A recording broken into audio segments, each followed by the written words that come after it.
Hello বন্ধুরা, আসসালামু আলাইকুম। পাপড়ি মাশরুম অ্যান্ড অ্যাগ্রো ফার্মের পক্ষ থেকে সবাইকে শুভেচ্ছা। আশা করি সবাই ভালো আছেন। একজন শ্রদ্ধেয় ভোক্তা জানতে চেয়েছেন যে মাশরুম কিভাবে সংরক্ষণ করে খেতে পারবেন, কারণ 1 কেজি বা 2 কেজি নিলে নর্মাল ফ্রিজে কতদিন রাখা যাবে বা কিভাবে রেখে খেতে পারবেন এবং এতে পুষ্টিগুণের কোনো ক্ষতি আছে কিনা রেখে খেলে।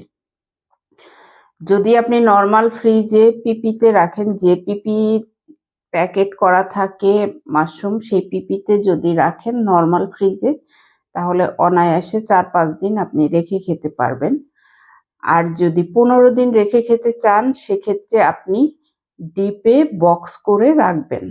আর যদি 2 মাস পর্যন্ত রেখে খেতে চান, সেক্ষেত্রে লবণ গরম পানিতে ভাপ দিয়ে পানিটা চিপড়ে ফেলে দিয়ে তারপরে আপনি বক্সের ডিপে রাখবেন।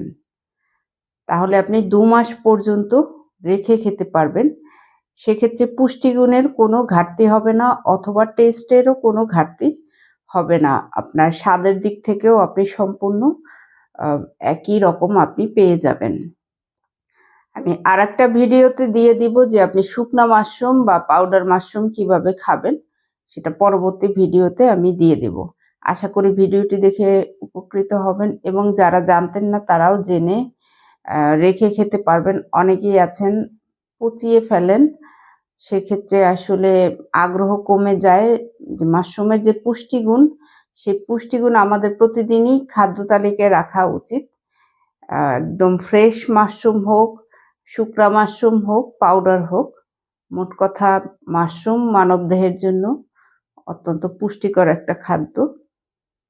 ভালো থাকুন, সুস্থ থাকুন এবং নিজ ঘরে ঘরে মাশরুম চাষ করে নিজের পুষ্টির চাহিদা মিটিয়ে তুলুন। ভালো থাকুন। আল্লাহ হাফেজ।